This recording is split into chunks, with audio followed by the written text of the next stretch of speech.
Welcome to the Fusion Note, a weekly dose of breakthroughs, curiosity, and connection. Because the future is better when we build it together. It is, yeah. It's really great to be here. And I have to say, looking at the stack for this week, we're doing something a little different. Usually we're dissecting the news, the specs, the product releases. Today, it feels like we're dissecting the lens. Right. We're taking a deep dive into the Optimist, which is the central theme of this week's Fusion Note. And you're right, this doesn't feel like your standard tech recap. It feels a bit like a manifesto. Yeah. It frames this whole moment, this dawn of AI, not just as a technological shift, but as a psychological fork in the road. It frames it as a battle, really, but not, one fought with drones or code. It's a battle of the mist, a battle for your headspace. Okay, let's unpack that immediately, because like a lot of listeners might, roll their eyes to the word optimist. It can sound a bit soft. You're just ignoring reality. Exactly. But the source material here is pretty aggressive about it. It sets the stage with these two metaphors that are constantly fighting for space in our heads: the poison tree and the hummingbird. And these aren't just like poetic flourishes. They represent very specific, almost rigorous psychological states. Let's start with the poison tree. Okay. The source describes it as fast, reactive, and incredibly efficient. But the key thing, the root nutrient of this tree, is the fear of abandonment. That part really hit me. It's not just fear in the abstract. It's that little voice, that internal monologue that whispers, what if I am no longer needed? We see AI generating art, writing code, and the poison tree just immediately starts asking, what if I can't be defined as a lawyer anymore? Or a driver? Precisely. It's an identity crisis just waiting to happen. The source describes this fear as a needle. It's sharpened, and the poison hits you so efficiently. And it grows day by day with just a little dash of anxiety until, as they put it, you're swimming in it. It creates a feedback loop. You start looking for evidence that you're obsolete, and of course, you find it. But then you have the alternative. Yeah. The hummingbird. Now, let me play devil's advocate here. Is the hummingbird just toxic positivity? Is it just sticking your head in the sand? No, and that's a crucial distinction in the text. The hummingbird isn't blind. It's light, it's alive, and it feeds on the hope of abundance. So instead of the fear of I'm being replaced, it asks a functional question.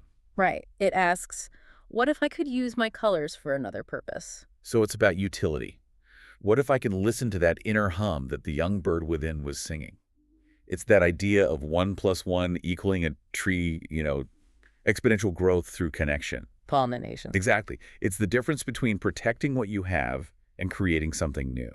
To ground this, the source brings up a classic, if a bit controversial, experiment: Masaru Emoto's work with water crystals. Oh, right. The water experiment. I remember seeing this years ago.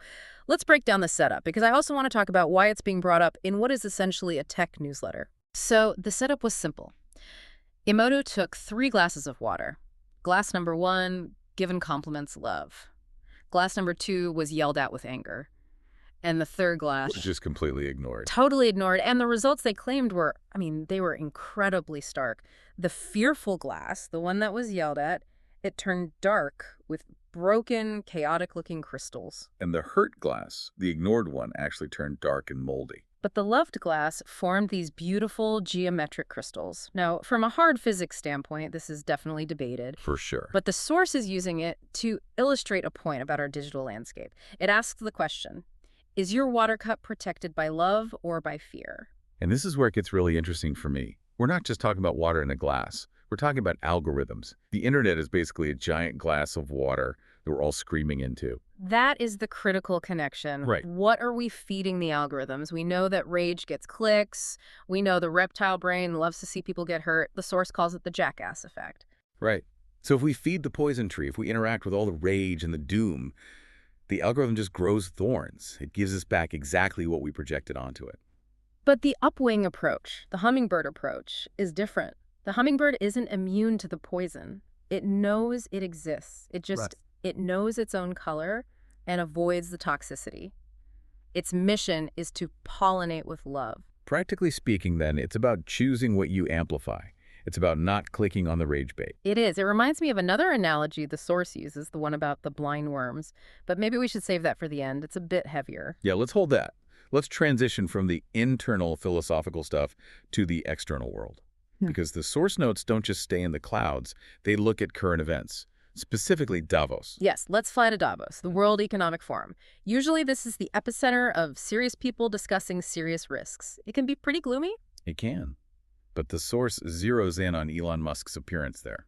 And it wasn't really about the tech specs or the rockets. No, it was about his mindset quest. Optimism. Yeah, his argument to the room was pretty simple. What fun is there in doom and gloom? Why are we so obsessed with the apocalypse? It's a fair question. If you're trying to solve problems, does cynicism actually help? Yeah. Musk seems to be saying, we might as well put on some colors and radiate our path to the sun. And speaking of the sun, this is where the source gets really literal. Did you see the notes on solar weather? I did. It's been a sun week. We are seeing the highest solar radiation, and this is not a destructive storm, but pure intensity in the last 20 years. With the northern lights turning southern, appearing in places they're almost never seen. Which raises a really provocative question from the source. We're always hearing about energy shortages, about AI data centers draining the grid. But it asks, do we need more energy sources when we have solar satellites and a solar maximum happening right above us? It suggests an abundance of energy we haven't fully tapped into.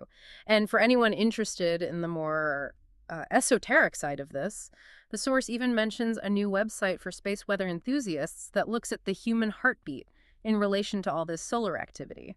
Which, again, might sound a little woo-woo, but it fits the theme right. Yeah. We're connected to our environment. But let's bring it back down to the servers. Let's talk about the tech boom. Because the speed, wow. It's moving incredibly fast. We're seeing the rise of what the source calls agentic video. Okay, so we've got the Claude Constitution launch. Grok is now translating video. And then we have this hilarious note about Nana Banana. Chuckles. Yes, Nana Banana went. Girls gone wild. It's just a colorful way of describing the explosion in generative video. It is chaotic out there. People are using tools like Gemini, Midjourney, Higgsfield to create everything from, cute animal videos and fictional rescues to, well, half-naked models dancing around in the sky. It's a mix of the sublime and the ridiculous. But there's a really deep insight here. The source notes, the core belief and intention with the people making it will always carry the frequency of the output. That connects right back to the water experiment, doesn't it? It does. If you create with fear or lust, that's the frequency. If you create with wonder, that's the frequency. When life gives you AI, build wonder. Speaking of wonder, I have to read this list. The source calls it the Vittorio X list. It's just a rapid-fire rundown of abundance indicators. Yeah. And I think we get so numb to these headlines. Yeah, let's hear it. Okay. First up, AGI is here, just, casually dropping that. Yeah. Humanoid robots entering production. Which means physical labor is about to change forever. Right. Then nuclear fusion finally working. That's the holy grail, net positive energy. The food pyramid being rebuilt from scratch. Fatness is becoming curable. We're seeing that with the GLP-1 drugs. That's a massive shift in public health. BCI's brain-computer interfaces restoring movement and sight. The Neuralink stuff. We're literally reconnecting severed nerves with chips. And it goes on. CRISPR editing diseases, cancer becoming manageable, private companies building moon landers, and longevity approaching escape velocity. It's breathtaking when you list it all out like that. Any one of those would be the news of the decade in the 1990s. Now it's just another Tuesday. It really is. The source just sums it up with, I think we will be fine. It's a reminder that while the poison tree worries about abandonment, the hummingbird sees all these tools for abundance. It just sees a toolkit. So let's zoom in on that toolkit, specifically in health, because this section of the deep dive was particularly interesting, especially the stuff about animals. Yes, health from animals to algorithms. And it starts by really challenging our assumptions about intelligence. Did you see the bit about the cow? The cow scratching her own back with a stick? Yes. The source asks, did you watch? The awesome cow that was able to scratch her own back with a stick. It's such a simple thing, but it implies tool use, it implies planning. It kind of debunks that only human intelligence arrogance. Totally. We have so much to learn from nature's tech. But this leads to a pretty serious critique of how we do medical research. The mouse models. This part actually kind of shocked me. It should. We base so much of our health research on mice, billions of dollars. But the source points out this glaring flaw that we just sort of ignore. Mice are nocturnal. Right. They're awake at night. Yeah. Their biology is fundamentally tuned to the dark. They don't absorb light the way we do. And yet we test sunscreens on them. Exactly. It raises this massive red flag. The source also notes that mice respond positively to grounding, being connected to the earth and nature. And we test them in sterile fluorescent-lit labs.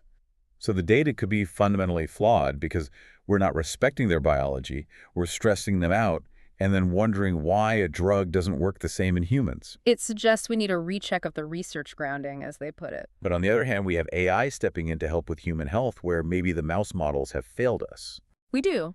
Claude now connects to health data, Apple Health, Health Connect, that kind of thing.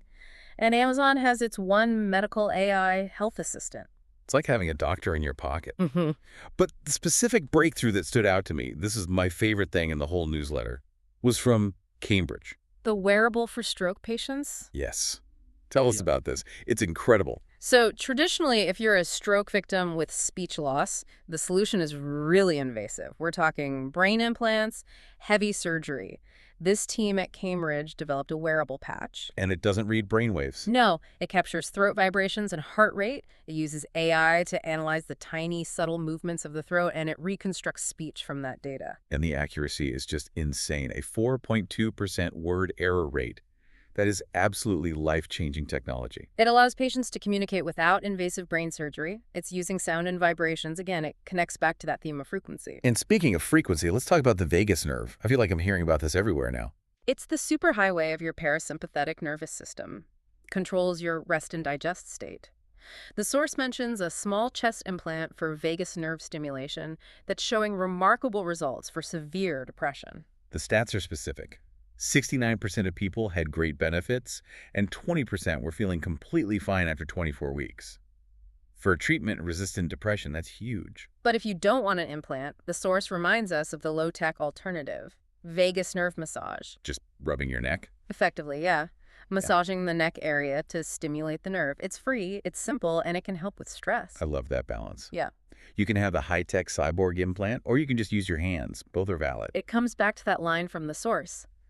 I've walked with both inside my chest, the poison tree, the hummingbird. One names the storm, the other counts what wants to grow. Beautifully put. Okay, let's move to the science section.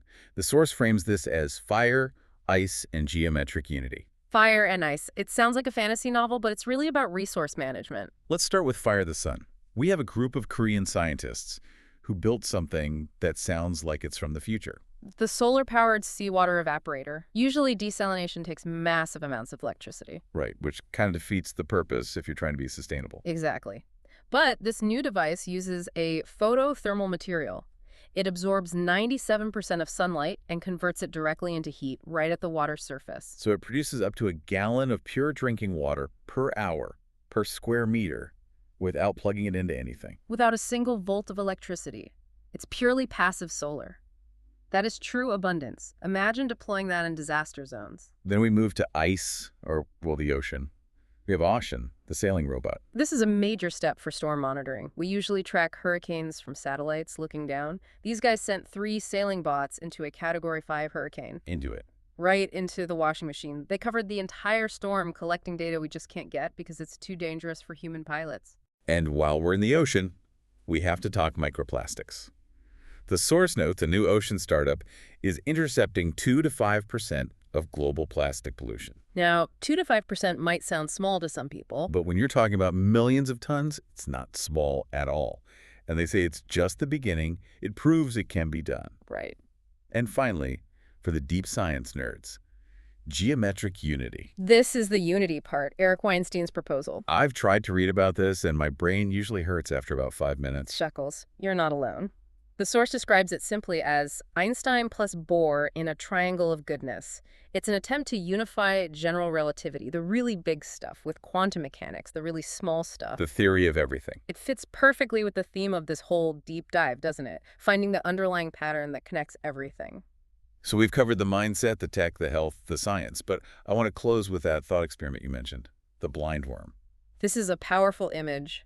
The source asks you to visualize this. There are worms that are totally blind. They live in the soil. No eyes, no photoreceptors at all. They live their entire lives navigating by touch and by smell. If you try to explain light to them or color, they wouldn't even have the biological hardware to comprehend the concept. But we know that light exists. It's all around them. The sun is beating down on the soil just millimeters above their heads. So the provocation, and this is the part that gives you chills, is Are we the worms? Do humans have a spirit sense? Is there a world, a reality, right on top of us that we just can't see because we lack the organ for it? It's that idea that just because you can't perceive it doesn't mean it isn't there. And maybe the optimist mindset, the hummingbird, isn't just positive thinking. Maybe it's the beginning of developing that sense. Maybe it's the evolution of a new kind of eye. I love that. And for anyone thinking, is this too optimistic? The source quotes the Up-wingers philosophy. My regret is that I am not optimistic enough. No one today could be too optimistic. And the data supports it. The IMF growth forecast has been updated. The world economy is now expected to expand 3.3% in 2026, which is up from previous predictions. So the trajectory is upwards, if we choose to see it, if we choose to be the hummingbird. Exactly. So as we wrap up this deep dive, remember the tagline from the source. It really encapsulates everything we've talked about today. Slow news, true data, rational optimism. Welcome to the Optimist.ai. Thanks for listening to this Fusion Note. Go find your inner hummingbird. See you next time.